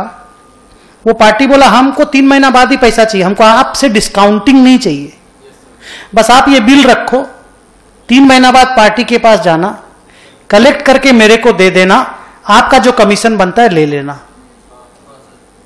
इस तरह के बिल को बैंक बिल्स फॉर कलेक्शन कहता है। जो बिल डिस्काउंट कर दिया ना बैंक, वो तो बैंक का हार्डकोर असेट बन गया, बिल डिस्काउंटेड असेट बन गया, लोन्स एंड एडवांसेस वाला। ये बिल्स फॉर कलेक्शन है। जब ये बिल मिलता है ना, हम लोग एंट्री मारते हैं BFC asset account debit to BFC liability account, और यही बिल, ये झूठ मूठ का एंट्री है, क्योंकि किसी से लेके किसी को देना है, एक आदमी से कलेक्ट करना है, दूसरे आदमी को दे देना है। तो ये सच पूछो तो हमारी ना असेट है ना लायबिलिटी है, पर क्योंकि हम एजेंट बन के काम कर रहे हैं तो हमको लिखना पड़ रहा है। अब अगर ये हमारे ईयर एंड में खड़ा रह गया, दोनों अगर खड़ा रह गया, तो हम इसको बैलेंस शीट में कहीं नहीं लिखेंगे, नोट्स में यहां पर लिखेंगे। देखो इस जगह पे ये रहा नोट्स, मैं जहां दिखा रहा हूं, आप बुक मत पलटो, आप पलटोगे तो आपके बुक की आवाज और फिर मेरी आवाज दोनों परेशान करेगी मेरे को। इस जगह पे देखिए, यहां पे 1200 करोड़ रुपए लिख दीजिएगा, 1000 करोड़ जो भी है। अगर आपका बिल अनकलेक्टेड है तो मान लो 28 फरवरी को अपने पास बिल आया, जून में कलेक्शन करना है, तब तो वो तो आउटस्टैंडिंग खड़ा रहेगा ना, बस यहां पे नीचे लिख दीजिएगा बस कि इतने अमाउंट का बिल कलेक्शन होना बाकी है, पर वो हमारा नहीं है, रियल बैलेंस शीट का हिस्सा नहीं बनता। अब आप ये सोचिए कि इस तरह के जो बिल होते हैं, ये बिल अपनी बुक से गायब कब होते हैं, उड़ते कब है, खत्म कब होते हैं। हमने एंट्री तो मार दी, एंट्री तो मारी जब हमें बिल मिला तब। अब हम इनको हटाएंगे कब, उड़ाएंगे कब, जब एक्चुअल में कलेक्शन या तो हमें मिल जाए या एक्चुअल में वो पार्टी डायरेक्टली उस पार्टी को कलेक्शन करवा दे, या फिर साला बैड डेट करा दे, डिजोनर करा दे। तीनों ही सरकमस्टेंस में हम लोग इस एंट्री को उल्टा कर देंगे। तो इसमें इतना ही अकाउंटिंग हम लोगों को सीखना रहता है। उसके बाद एक एस्पेक्ट है एक्सेप्टेंसेस एंड इंडोर्समेंट का, very similar aspect but a little hard और tough, not for students but for banks. इसमें क्या होता है, very similar to this, but different. देखो, मान लो हमारा कोई कस्टमर है, नाम है राजेश, गया दिल्ली, उसने कुछ माल खरीदा, माल था 100 करोड़ रुपया का। दिल्ली वाली पार्टी ने उसके ऊपर एक बिल ड्रॉ किया, राजेश एक्सेप्ट कर लिया। दिल्ली वाली पार्टी ने बोला काउंटर एक्सेप्टेंस बैंक का चाहिए। क्या चाहिए? काउंटर एक्सेप्टेंस बैंक का चाहिए कि राजेश तुम नहीं दो ना तो तेरा बैंक मेरे को पेमेंट कर देगा। तो हम एक तरह से कॉन्टिजेंटली लायबल नहीं हो गए क्या? हम being a bank contingently liable नहीं हो गए क्या? अगर राजेश नहीं देगा तो हम पैसा देंगे, तो हम उसमें गारंटी कमीशन भी लेते हैं और प्लस जो अपना सर्विस चार्ज है वो भी लेते हैं। इसका अकाउंटिंग ऐसे होता है, देखो, कॉन्स्टिट्यूएंट्स लायबिलिटी, मान लो 1200 करोड़ का बिल मैंने एक्सेप्ट किया, तो ये रहा 1200 करोड़। एंट्री मारते हैं constituents liability for acceptances and endorsement account debit to acceptances and endorsement account. ये हमारी बैलेंस शीट में खड़ा रहता है। बैलेंस शीट में भी रियल बैलेंस शीट के अंदर नहीं रहता है, कॉन्टिंजेंट लायबिलिटी जो का जो नोट्स है ना 12 नंबर शेड्यूल, उसमें रहता है। और इस एंट्री को उल्टा कर देते हैं, जैसे ये बिल एक्चुअल में या तो राजेश जी ने पेमेंट कर दिया या हमने पेमेंट कर दिया, ये सेम एंट्री उल्टा हो जाता है।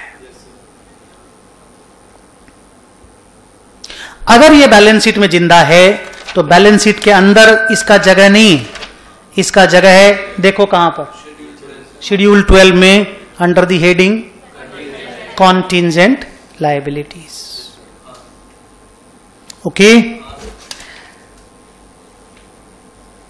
लास्ट बात करता हूं, उसके बाद एक छोटा सा ब्रेक लेंगे, एक पेपर साइन करने के लिए आया हुआ है, फिर कैपिटल एडिक्वेसी रेशियो बचेगा करने को। ओके ना, इधर बैंकिंग बैलेंस शीट में इन्वेस्टमेंट्स।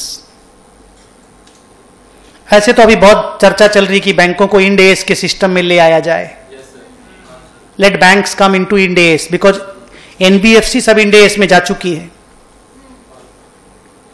एनबीएफसी सारी इंड बड़ी वाली कंपनियां 250 करोड़ से ऊपर वाली या लिस्टेड कंपनियां, याद होगा, वो लोग इंड एस में जा चुकी है एनबीएफसी। और एनबीएफसी को भी तो आरबीआई गवर्न करता है ना, और बैंकें जाने वाली हैं कुछ सालों में या कुछ दिनों में। इधर सुन, बैंकों के इन्वेस्टमेंट को 3 पार्ट में डिवाइड किया गया है।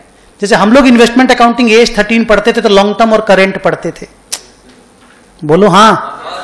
बैंकों में जो इन्वेस्टमेंट्स है, either they are held to maturity और they are available for sale और they are held for trading. Held to maturity माने very very very very very very long term, लास्ट तक हम लोग इसको बेचेंगे नहीं। तो फेस वैल्यू से हम जितना भी ज्यादा रुपया दे के खरीदे हैं ना, क्या फेस वैल्यू से माने जितना हमको वापस मिलने वाला है, उससे जितना ज्यादा रुपया दे के हमने खरीदा है, उतना रुपया हम लोग धीरे धीरे उसकी मैच्योरिटी के अंदर अंदर अमोटाइज करके पीएल में भेज देते हैं। आप अगर बुक खोल के रखें तो पेज नंबर 12 में इस पैराग्राफ को पढ़िए मेरे साथ। मान लीजिए ये 420 करोड़ रुपया में हमने खरीदा है, इन्वेस्टमेंट है, और इसका फेस वैल्यू 400 करोड़ है। तो जो 20 करोड़ रुपया हमने एक्स्ट्रा दिया ना, और इसकी बची हुई लाइफ 5 साल की है, और हम 5 साल में इसको बेचने वाले नहीं हैं, तो 4-4 करके अगले 5 साल में अमोटाइज करके बैलेंस शीट में 400 करोड़ ले आएंगे, और फिर हमको 400 करोड़ रुपया मिल जाएगा। अगर अवेलेबल फॉर सेल वाला इन्वेस्टमेंट है, क्या बोलिए, अवेलेबल फॉर सेल वाला, तो इसको ईयर एंड में मार्केट प्राइस पे मेजर करेंगे। क्या बोले, अगर प्रॉफिट है तो इग्नोर कर देंगे रिकॉर्डिंग, अगर लॉस है तो रिकॉर्ड कर लेंगे, ठीक है। अगर हेल्ड फॉर ट्रेडिंग वाला इन्वेस्टमेंट है तो लॉस होगा तो भी रिकॉर्ड करेंगे, इसको भी मार्केट प्राइस पे वैल्यू करेंगे, इसमें लॉस होगा तो भी रिकॉर्ड करेंगे, और प्रॉफिट होगा तो भी रिकॉर्ड करेंगे। तो सर ये तो अजीब सा अकाउंटिंग है, current investment long term investment जो हम लोग एज 13 में पढ़ते थे वो तो ऐसा नहीं था। नहीं, वो ऐसा नहीं था, ये बैंकों के लिए नया रूल बनाया गया है। एक बार आप बोलो फिर से, held for maturity generally cost पे वैल्यू होता है, लेकिन अगर ज्यादा पैसा दिए हैं फेस वैल्यू से तो ग्रेजुअल अमोर्टाइजेशन होता है। अवेलेबल फॉर सेल इन्वेस्टमेंट को मार्केट प्राइस पे वैल्यू करते हैं, लेकिन प्रॉफिट अगर हो तो इग्नोर कर देते हैं। हेल्ड फॉर ट्रेडिंग को मार्केट प्राइस पे वैल्यू करते हैं, प्रॉफिट हो तो भी रिकॉर्ड करते हैं, लॉस हो तो भी रिकॉर्ड करते हैं। एक छोटा सा ब्रेक लेते हैं बैंकिंग का नेक्स्ट वाला क्लास के लिए। चलो।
नहीं वो नहीं बोल रहे, अब हम समझ गए बस, चलो आगे चलते हैं।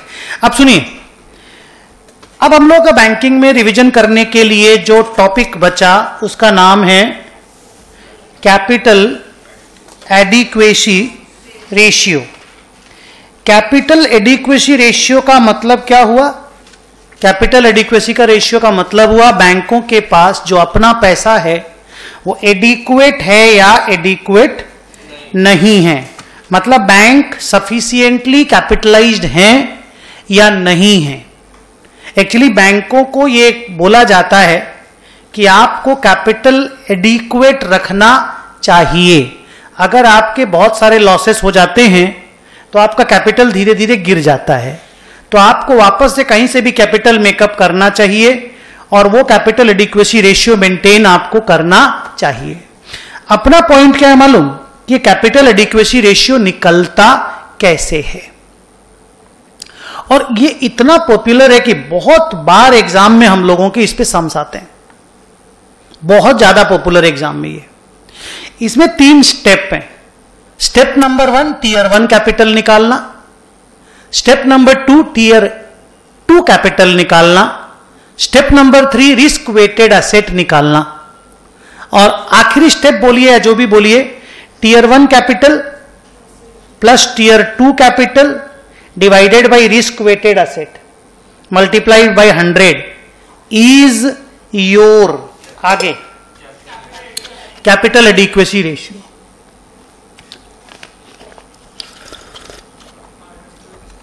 सर टीयर 1 कैपिटल क्या है? टीयर 1 कैपिटल अपना capital plus reserves and surpluses. क्या बोला? अपना कैपिटल प्लस अपना रिजर्व्स एंड सरप्लसेस। इस रिजर्व्स एंड सरप्लसेस में हम आपको रिवैल्यूएशन रिजर्व लेने नहीं देंगे। बोर्ड पे देखिए, आप सारा रिजर्व लीजिए, हमको कोई प्रॉब्लम नहीं। देखिए स्टैट्यूटरी रिजर्व लीजिए, कैपिटल रिजर्व लीजिए, अदर रिजर्व लीजिए, पीएल लीजिए, पर रिवैल्यूएशन रिजर्व हम आपको लेने नहीं देंगे। और कैपिटल जो आपका है पेड अप कैपिटल वो आप आराम से लीजिए। 2, अगर आपके बैलेंस शीट में क्या, अगर आपके बैलेंस शीट में इनटैंजिबल असेट या फिक्टिशियस असेट है, क्या बोला? इनटैंजिबल असेट या फिक्टिशियस असेट है, तो टीयर 1 कैपिटल से माइनस हो जाएगा। तो टीयर 1 कैपिटल को याद रखने का simple concept, capital plus reserves other than revaluation reserves minus intangible and fictitious assets. ठीक है, सम में आपको डेटा रहेगा, मैंने कई सारे सम कराए हैं, रिवीजन की क्लास में भी एक सम कराया है। आप टीयर 1 कैपिटल निकाल के साइड रख दीजिए। उसके बाद टीयर 2 कैपिटल। टीयर 2 कैपिटल के आइटम्स के नाम थोड़े गंदे, थोड़े खतरनाक हैं। ज्यादातर आप लोगों की बैलेंस शीट में रिवैल्यूएशन रिजर्व रहता है टीयर 2 कैपिटल में। इसमें 55% माइनस कर दीजिएगा, डिस्काउंटेड बाय 55%। किसमें? रिवैल्यूएशन रिजर्व में। But there are other items in the tier 2 capital also. Tier 2 capital मतलब कमजोर कैपिटल। टीयर 1 हमारा अपना ओन बड़ा capital, main capital plus reserves. Tier 2 देखिए रिवैल्यूएशन रिजर्व, जो कमाया हुआ प्रॉफिट नहीं। देखिए रिजर्व्स क्या होता है? कमाया हुआ प्रॉफिट। रिवैल्यूएशन रिजर्व क्या हो? बढ़ाया हुआ प्रॉफिट। तो रिवैल्यूएशन रिजर्व को टीयर 2 कैपिटल में रखा गया, और वो भी 55% कट के साथ। माने अगर आपका 1000 करोड़ का रिवैल्यूएशन रिजर्व है तो हम 450 करोड़ रुपया कोई टीयर 2 कैपिटल में रखने देंगे। समझे? टीयर 2 कैपिटल में और क्या क्या चीजें आती हैं देखो। अनडिस्क्लोज्ड रिजर्व्स, जो कुछ बताया नहीं किसी को, बैंक अभी बताएगी तो बताएगी। झूठ मूठ का प्रोविजन, एक्स्ट्रा प्रोविजन बनाया हुआ provision, investment fluctuation reserve, subordinated debt, hybrid debt capital instrument. अब सबऑर्डिनेटेड डेट क्या होता है? मैंने एनबीएफसी में कभी आपको जरूर बोला होगा, नहीं बोला होगा तो मेरा एनबीएफसी का नोट पढ़िएगा, आपको मिल जाएगा। ठीक है, अब ये सारे आइटम टीयर 2 कैपिटल में आते हैं। मैंने आपका जितना एग्जाम देखा है ज्यादातर वो लोग रिवैल्यूएशन रिजर्व देते हैं। बाई चांस अगर कोई एक आध दो आइटम और दे दिया तो आपको नाम ध्यान रख के जाना पड़ेगा, आपके पास और कोई ऑप्शन है ही नहीं।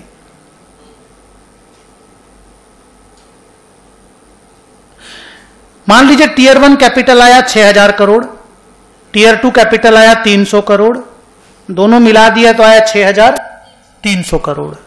अब आया आपका रिस्क वेटेड एसेट। क्या आया? Risk weighted asset. उसकी कहानी है यहां पे। सर ये सब क्या है? ये सब हमारे एसेट्स हैं, ये हमारे एसेट्स हैं। सर ये क्या है? ये परसेंटेज रिस्क है।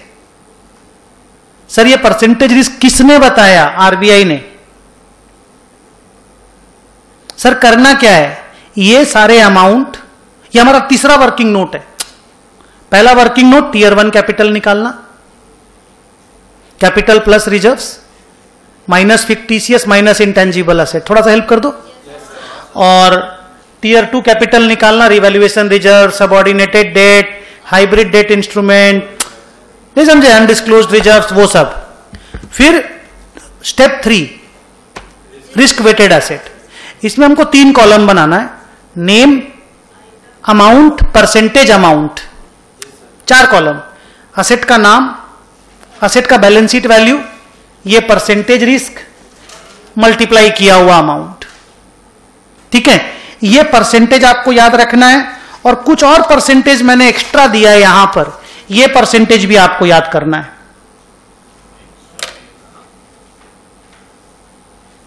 सर ये सब कहां पे है? ये उसी वाले में है जो रिवीजन वाले में। अमेंडमेंट बोलिए, रिवीजन बोलिए, एक्स्ट्रा बोलिए, कुछ भी बोलिए।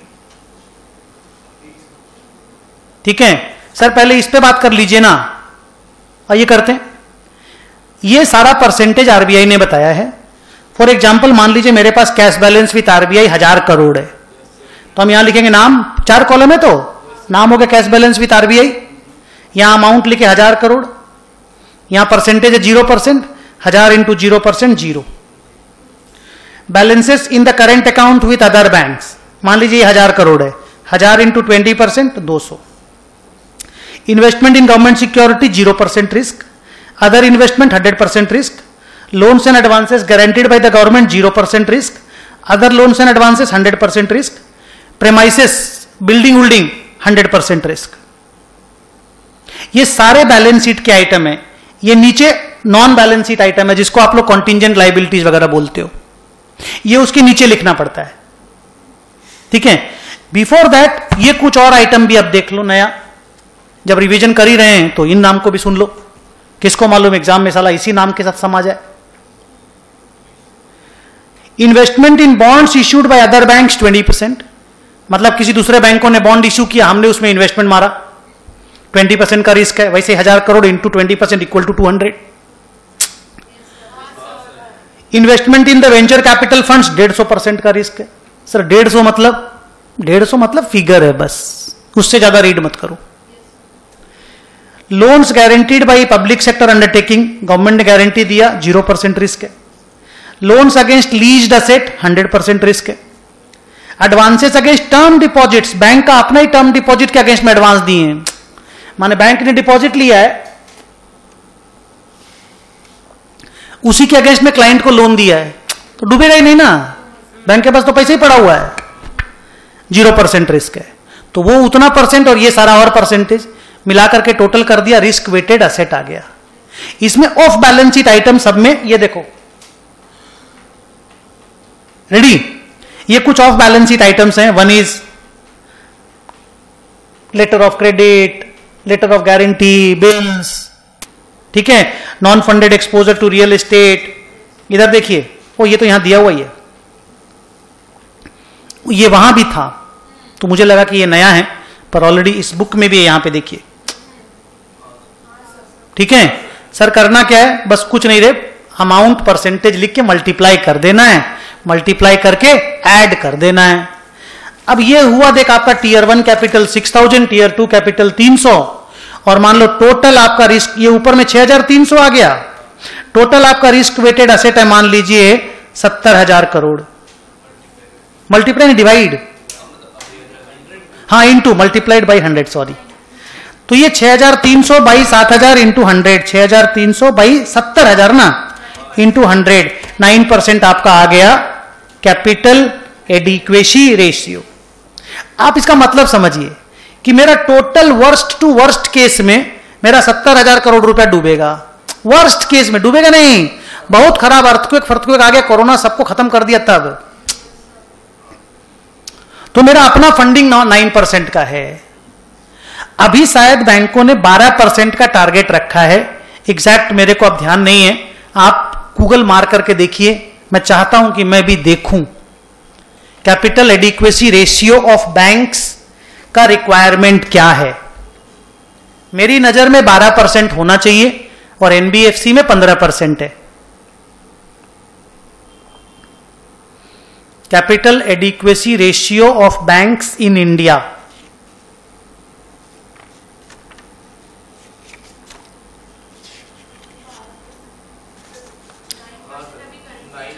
हाँ 12% इनका टारगेट है, इनका 12% का टारगेट है कि हमको सारी बैंकों को 12% तक लेकर के आ जाना है। मिनिमम रिक्वायरमेंट 9% का है क्या? मिनिमम रिक्वायरमेंट, ओके, और ग्रेजुअली इसको 12% लेकर के जाना है। वैसे मैं आपको बता दूं, जितनी बड़ी बड़ी बैंक्स हैं ना, एचडीएफसी, कोटक, आईसीआईसीआई, सबका 15, 16, 17 ऐसे परसेंटेज करके कैपिटल एडिक्वेसी रेशियो लोग मेंटेन करते हैं। ये सरकारी बैंकों का थोड़ा कम होगा। और सोचो कम अगर किसी का भी कैपिटल है तो सबसे इजी तरीका क्या है? कैपिटल इन्फ्यूज कर दीजिए। हाथ देखिए, मैंने कहां हाथ रखा, कहां हाथ रखा? पेड अप कैपिटल में। आप अगर सीधा पेड अप कैपिटल डाल दिए, भाई पब्लिक से पैसा रेज कर लिए, सरकारी बैंक का तो सरकार से पैसा रेज कर लिए, तो कैपिटल फट से बढ़ जाएगा ना जी, टाइम ही नहीं लगना है। अगर 70,000 और 6,300 करोड़ है, 9% है, इसको अगर 12% बनाना है तो और 3% 2100 करोड़ रुपया, 70,000 का 3% मोर 2100 करोड़ रुपया, 2100 करोड़ रुपया अगर सरकार डाल देगी कैपिटल में तो हो गया ना 12%।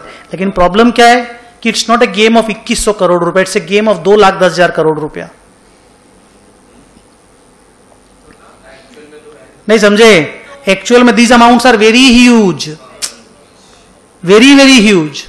स्टेट बैंक ऑफ इंडिया का तो फिर भी कैपिटल एडिक्वेसी रेशियो अच्छा है, बाकी बैंकों का थोड़ा पैदल ही है, पैदल कमजोर। तो टाइम टू टाइम आरबीआई जो है ना, सरकार जो है, भारत सरकार, वो कैपिटल इन्फ्यूज करती रहती है, ये लोग फिर डुबाते रहते हैं। नहीं समझे? बट अभी पिछला 4-5 सालों में the banks have done good, even these Canara banks, bank of India, कोई दिक्कत नहीं बेटा, वो चेयर बेंच का आवाज, bank of India and all, ये लोग भी अच्छा परफॉर्म करने लग गए हैं। तो हो सकता है अपने बलबूते पर ही इनका कैपिटल एडिक्वेसी रेशियो 12% तक पहुंच जाए। So this is the revision of banking. अभी डन? छोटा सा ब्रेक लेता हूं, नई फाइल बनवाता हूं, तुम लोग भी कुछ खा पी करके आ जाओ। यस बैंक तो बैड लोन्स जो राणा कपूर की वजह से हुआ ना, वो दिक्कत है। वो सब इंडिविजुअल आदमी अगर करप्ट होगा और वो अगर बैंक के टॉप पे होगा तो समझो बात को, कितने पैसे उसके उस पे होंगे, मतलब कितना चेक वो फाड़ सकता है, जस्ट अंदाजा लगाइए।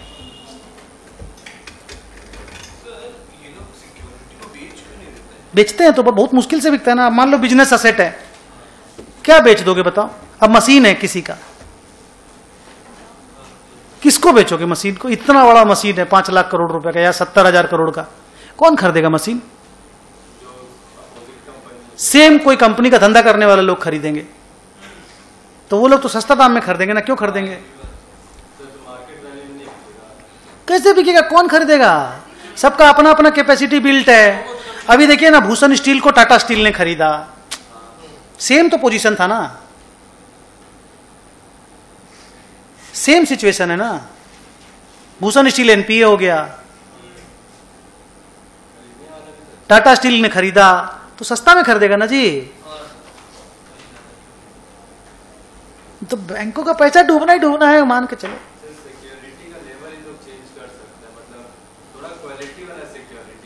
अरे भाई, तो फिर लोन ही नहीं होगा ना, बिजनेस कैसे ग्रो करेगा इंडिया में? क्या क्वालिटी ले लोगे बताओ? आज मान लीजिए एक प्रमोटर है, वो एक तो बिजनेस बना रहा है, उसको 1000 करोड़ रुपए का 10,000 करोड़ रुपए का लोन चाहिए, क्या ले लोगे आप? बोलोगे उनसे गोल्ड मांग लेंगे, कहां से गोल्ड लेकर के आएगा वो तो बिजनेस का एसेट को देगा ना मोर्टगेज। बोला पर्सनल गारंटी ले लो, पर्सनल गारंटी में उसके बाद पैसा ही नहीं करोगे क्या? पर्सनल गारंटी खाली साइन ही तो करके देगा ना। ऐसा थोड़ी है कि जो क्या नाम मेहुल चोकसी और कौन वो मोदी, नीरव मोदी या उनका पर्सनल गारंटी साइन किया, पर्सनल गारंटी तो था ही, इन्वोक कर दोगे तो भी पैसा नहीं आएगा।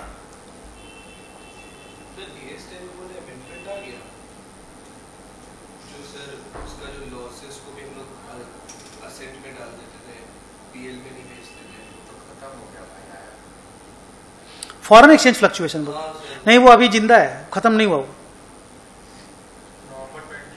हटने वाला था ना, वो हटा नहीं है, वो कुछ नहीं, वो ऐसे जैसे का वैसे है। हाँ 1 मिनट बोलो तो। हाँ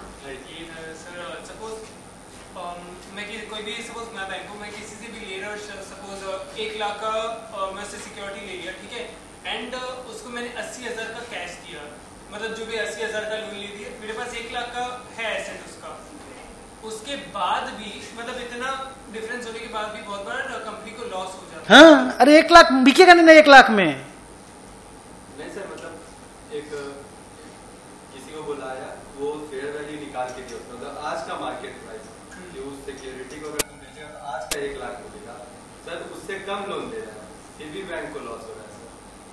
मैंने प्रोविजन बना रहा, तुम बोल रहे हो बैंक, फिर ही बैंक को लॉस हो रहा मतलब? हाँ फिर भी अरे आप मार्केट प्राइस किए, लेकिन मार्केट प्राइस पे नहीं बेच पाते हैं, जब बेचने जाएंगे तब ना पता चलेगा।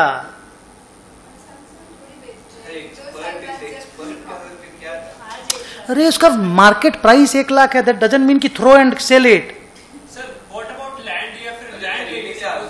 हाँ मार्केट प्राइस है तो क्या होगा, तो फेयर वैल्यू निकाल करके मार्केट प्राइस बता दिए। ये कोई शेयर थोड़ी कि शेयर है तुरंत बेच दिए बाजार में जाके। अरे तो कहां से लाएंगे, आप समझ ही नहीं रहे हैं। देखिए योर प्रॉब्लम इज यू से कि बैंक को शेयर या वैसे ही सिक्योरिटी रख के गोल्ड लैंड ये सब रख के लोन देना चाहिए, बाकी फिर लोन देना ही नहीं चाहिए। यही तो कहानी हुआ, आपका बोलना यही तो हुआ। तो आप मान के चलिए पूरा बैंकिंग का धंधा बैठ जाएगा हिंदुस्तान में, आपको क्रेडिट मिलेगा ही नहीं, इंडिया का ग्रोथ स्टोरी यहीं रुक जाएगा, आज ही चक्का बंद हो जाएगा। ऐसे नहीं होता है, वो लोग नहीं दे पाएंगे लोन। मुद्रा लोन में मोदी जी ने 5 लाख करोड़ रुपया दे दिया चला बिना सिक्योरिटी के, नहीं समझे? कैसे घुमाओगे? भारत गरीब देश है। आप चला लीजिए वैसा बैंक, या वो खोल लीजिए वैसा बैंक, फिर आपको एनबीएफसी खोलना पड़ेगा, खाली गोल्ड लोन एनबीएफसी, जैसे मुथूट फिनांस, मन्नापुरम, वैसा खोलिए। खोल तो लिए, रुकिए, खोल तो लिए, गोल्ड लोन दे दिए। मान लीजिए आज गोल्ड 50,000 रुपया का दाम है, आप 90% मार्जिन, 90% का लोन दे दिए, 10% मार्जिन रख के या 20% मार्जिन रख के दे दिए। अब गोल्ड ही 20,000 रुपया आ गया 10 ग्राम का, तब कहां जाएंगे आप? क्या सिक्योर? दाम गिर सकता है कि नहीं, एक लाइन में जवाब दो। गिर सकता है या नहीं, एक लाइन बस। अरे तुम दो ना, मैं तो तुमको बोल रहा हूं भाई, you know better than me, I am sorry to say. You open a gold loan company, give the loan and feel that you are safe. I'm happy for you. नहीं समझे? क्योंकि गोल्ड लोन सेफ है तभी तो ICICI bank भी gold loan start कर रहा है, एक्सिस बैंक भी गोल्ड लोन दे रहा है, सब कोई गोल्ड लोन दे रहे हैं। They also feel it is safe. I also feel it is safe. But safe is a, हाँ माइंड गेम। क्या चीज सेफ है? तुम भी तो सेफ थे जब तक कोविड नहीं आया था, है ना सेफ? आया ना कुछ, आया तो बर्बाद हुए ना तुम। जब कोविड इंसानों को बर्बाद कर सकता, सोना बर्बाद होने में कितना वक्त लगेगा? सो ये सब ठीक है, बैंक के मार्जिन रख के लोन देती हैं, सब ठीक है, बैंकें बोलती है हम 1 लाख करोड़ रुपए का फिक्स एसेट का सिक्योरिटी लिए हैं। अरे फिक्स्ड एसेट ही तो है। 70,000 नहीं, दाम गिर के बेचोगे किसको?